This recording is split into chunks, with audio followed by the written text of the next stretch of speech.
Clyburn is in the chair, and Congress, our appropriators are going to join us. Good evening. Good evening. We're here with our distinguished House Democratic leader, Mr. Hoyer, our distinguished chair of the Appropriations Committee, Nita Lowey, and our chair of the Homeland Security Subcommittee of the Appropriations Committee, Congresswoman Lucille Roybal-Allard. Okay. I didn't know Mr. Clyburn had come from the chair yet. We, as you are aware, we are diligent and persistent in trying to open up government. As I said today on the floor, we will take ideas, good ideas from wherever they come, including the idea of the appropriations bills passed by the Republicans in the United States Senate. They passed 6 bills, 4 of them on the floor with over 90 votes, 2 of them in committee unanimously. And those 6 bills cover 8 agencies, departments of government that could be opened just by the stroke of the pen of the President of the United States. Separate from that, we are sending what the Senate also passed, which is a bill to extend, to have a continuing resolution until February 8th, taking their exact date from the Senate. That would cover Homeland Security and give us the weeks needed to negotiate an agreement to open up government in that department. Again, we've taken word for word, and I'm going to yield in a moment after Mr. Hoyer to our distinguished chair of the Appropriations Committee to demonstrate how purely Republican and senatorial these measures were. And so we've separated it out. There are 2 votes, one on the 8 departments of government that could be open now to meet the needs of the American people, to protect our borders and to protect our workers. And again, the other bill is mostly about protecting our borders. So in that spirit, I want to yield to our distinguished Democratic leader of the House, Mr. Hoyer, to talk about the need for us to open up government. Thank you very much, and congratulations, Madam Speaker, on your re-election. We're here late tonight, later than you would usually expect the Congress to be here on opening day. People obviously have things to do. They have family in town. But we're here because we sense the urgency of opening up the people's government so that they can be served by the agencies of government on which they rely. And so that 800,000 people who have been put at risk, who are worrying about whether they're going to get a paycheck next week, we're going to be worried about whether they're going to be able to pay a mortgage, whether they're going to be able to pay their car payment or their child's school payment. That's why we're here, to open up government. And what have we done? As the Speaker just indicated, we have taken 6 bills that the Senate has passed almost unanimously, out of their committee. Republicans and Democrats joined together, so we have agreement on these 6 bills. Nobody's arguing about the 6 bills. They're not arguing at the White House. They're not arguing here. We have agreement. One would surely think that if we pass that, as I expect we're going to do, that the Senate would pass it, send it to the President, he would sign it, because there's no disagreement. Now, there is a disagreement on the Homeland Security bill. So we have said, okay, we haven't reached agreement, but we're going to provide some more time so we can sit down as adults, hopefully, as rational, reasonable, common sense people, and come to an agreement on something that we all agree with. The objective of keeping Americans safe, keeping our country safe, and keeping our borders secure is not in debate. The only thing that's in debate are the means. We don't agree with the President's proposal. We don't think it's the proper or most effective, efficient means to keep our country safe. So we're saying, okay, we'll do what Senator McConnell did. We'll give us till February 8th, approximately 4 weeks, to come together and discuss this issue without shutting down government. without putting 800,000 people at risk, without inconveniencing and putting at risk millions and millions of Americans who rely on the operations of government. So we're hopefully going to pass that bill today as well. And I hope that Senator McConnell will put it on the floor. I hope the senators will vote for it and send it down to the president. Now, the president has asked us to come down to meet tomorrow at 10:30. And we will do that. And we'll have a discussion. At 11:30? Excuse me, 11:30. Well, he told me 11:30. Maybe the real meeting is at 10, but This is going to be the news, I'm sure. The fact of the matter is, we'll go down there, we'll talk, and Chair Lowy and Chair Lucille Roybal Allard are reasonable people. And we'll try to come to an agreement on which we can all agree. But holding 800,000 people hostage, holding the people's government hostage, is not what they expect, not what they want. So hopefully, Senator McConnell will put that bill on the floor tonight or tomorrow, send it to the president, and we will open up the people's government and then continue to do the people's business. I'll yield to the chair of the Appropriations Committee, Nita Lowy of New York. The message is very simple. This is the first time in history that a government has been shut down while our new electeds have assumed responsibility. I want to say that again because this is the first time in history that there has been a shutdown of government as we welcome new leaders and we want to work together to govern responsibly. As we came up with this plan, we didn't dream up a plan from the right, the left, the center. We just sat together and said, there are 6 bills that were passed by the Senate, some by the full Senate, some by the committees, but it was unanimous. So we thought, if we want to open government and not have a shutdown, let's take that bill, those 6 bills, pass them here, and then give everybody a month to work on differences in the Homeland Security bill.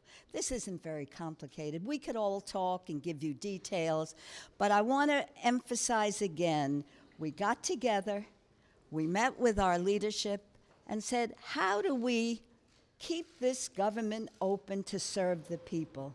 800,000 federal workers, people on the border, many industries now that depend on federal employees.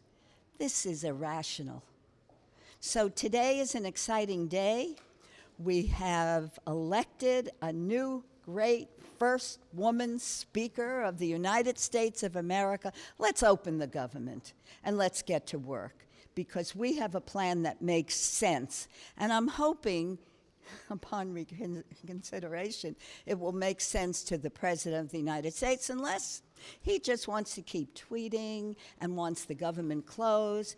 But you can't be a leader of this great nation and continue to shut the government down. Well, at the risk of being repetitive, one of our primary responsibility as we start this new Congress is to reopen the government. And as you know, the biggest obstacle to doing that has been the bill that funds the Department of Homeland Security. So it only makes sense, as has been stated, that we pass the 6 bills that have bipartisan support and then do a short-term continuing resolution for the Department of Homeland Security so that we have the opportunity not only to negotiate, but to actually get more up-to-date and accurate information as to what is needed by the department, such as the Border Patrol, in being able to address the health needs of children who are coming across the border, because we all are perfectly aware of the tragedy of the death of the 2 children. And so they are preparing that information for us now. And this time period will give us that opportunity to get that information. But I just want to make one other point, Because sometimes the discussions seem to center between, well, the Democrats, they don't want a wall, and the president does, and why can't, they just put that aside, give them some money for the wall, and move forward. The answer is that there are real national security issues that will be negatively impacted if we were to do that. Even, let's just say, even if we wanted and agreed on a wall, we still could not set aside billions of dollars and still meet the national security needs that we have here in the homeland. And let me just give you a couple of examples. Right now, we need more customs agents because there are not enough to monitor and to be able to detect the opioids and all the contraband that is coming through the ports of entry. Contrary to what the president will have you say, they are coming through the ports of entry, not between the ports of entry where the proposed wall would be built. We also need to provide the funds needed by the Coast Guard for a heavy icebreaker, which the last one was in the 1970s. And there are times when there is no U.S. presence in the Arctic. And with the melting of the ice, Russia, who has 40 or more icebreakers there, about 4 or 5 are heavy icebreakers, and China and other countries are starting to move into that region to be able to claim the rich resources that are there. They are taking the lead on that. So there is a lot more at risk. It isn't just a question of do we want a border wall or we don't. By providing the kinds of money that the president is asking for is going to jeopardize our national security because we will not be able to meet the funding needs necessary to protect our homeland. And I could give you a whole list of the responsibilities that the Department of Homeland Security has. It isn't just the border. It's drug trafficking. It's protecting our air and land and sea, our infrastructure. They have a whole series of responsibilities that would not be funded by providing billions of dollars for that border wall. And so what the Speaker and our Chair and Majority Leader are proposing is reasonable. It's something that is supported both by Republicans and Democrats and those 6 bills, and a short-term Department of Homeland Security continuing resolution that will enable us to continue to work with the president, who I hope will put aside his campaign promise about building a wall and look at the realistic needs that we have in terms of our national security and work with us to make sure that those national securities are met to protect our homeland.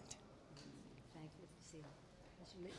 Our distinguished whip, since there's a vote, now is no longer presiding in the chair and has joined us.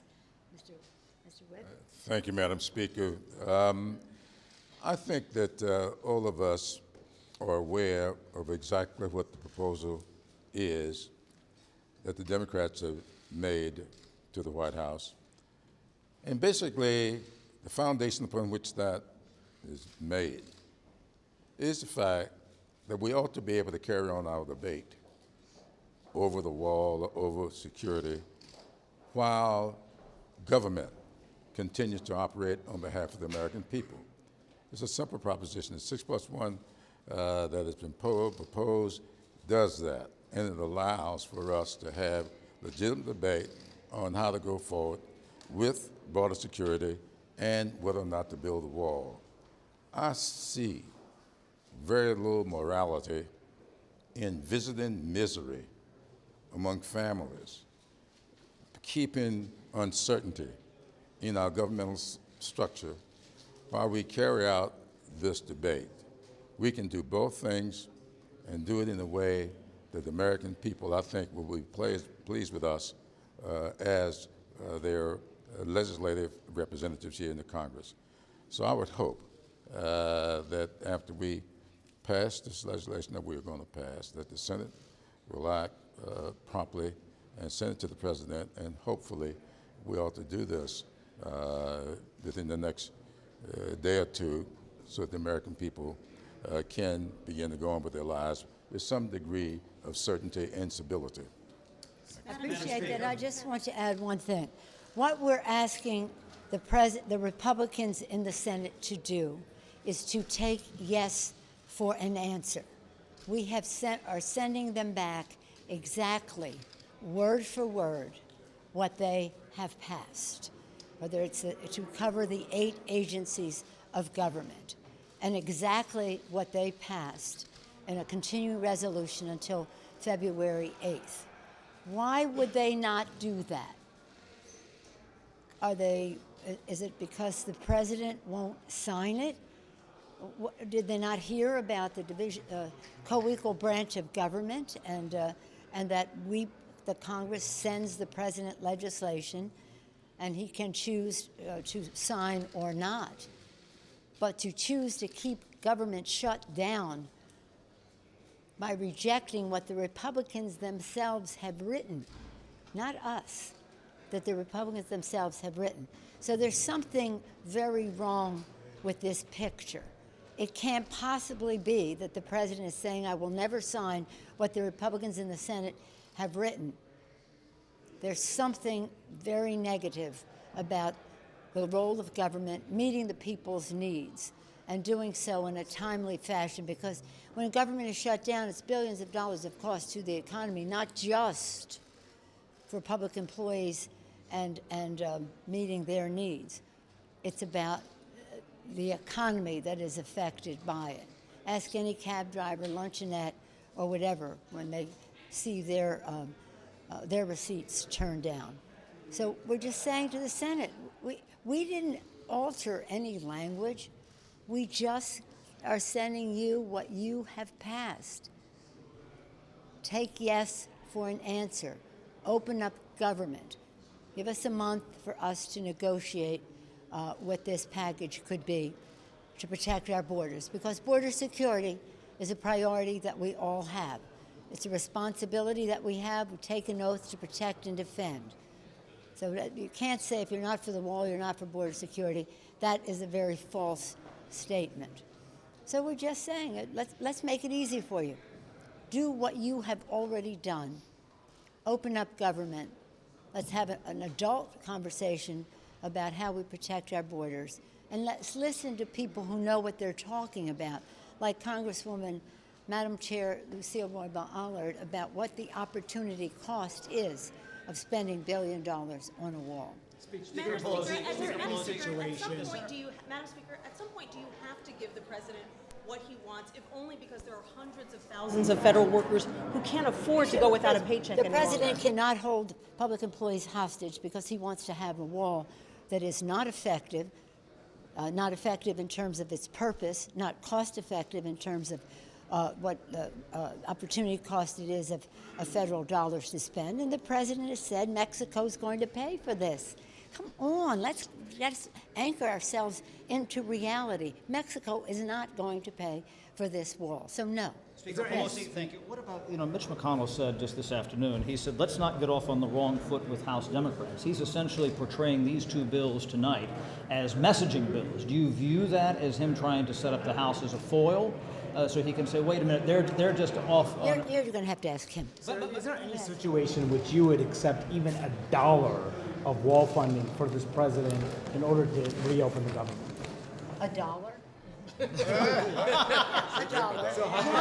$1? Yeah, $1. How high was you willing to go? Are you willing to go? No, Are you you willing said to spend? $1. You said $1. So how high are you willing to go? Well, that's not your question. You said $1. I'm My answering your follow-up question. is The the fact president wants is, to cut a a deal. wall is an immorality. It's not who we are as a nation. And this is not a wall between Mexico and the United States that the president is creating here. It's a wall between reality and his constituents.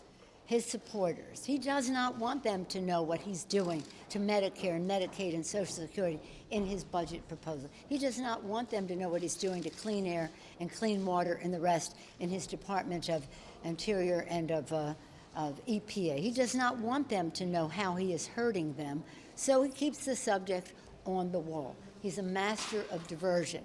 We're trying to open up government. We're giving him a mature path to do so, not in our language, but in the Senate language. I'm just going to take one more question. You remember a time in this body where leaders at both ends of Pennsylvania were willing to put country above party. Vice President Pence came up here just before Christmas and made a deal on the wall, offered a deal on the wall to Senator Schumer, in which he more than halved what the president was requiring, more than $7 billion. He had it down to $2.1 billion. You rejected it out of hand. No, I didn't reject it out of hand. He didn't make it to me, but before his wheels were even up off the Capitol, the White House was saying, we reject that. We're not going below $5 billion. So, I mean, if you want to tell that story, tell the whole story. The White House immediately said, now they're saying $5.6 billion.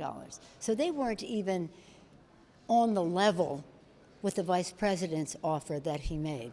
And so if you want to, again, say something better, go to them and say, why don't you stick with what you offer? The president said on January 9th, 2017, in the White House, in public view, many of you were in that, many of you were, but your affiliates were in that room.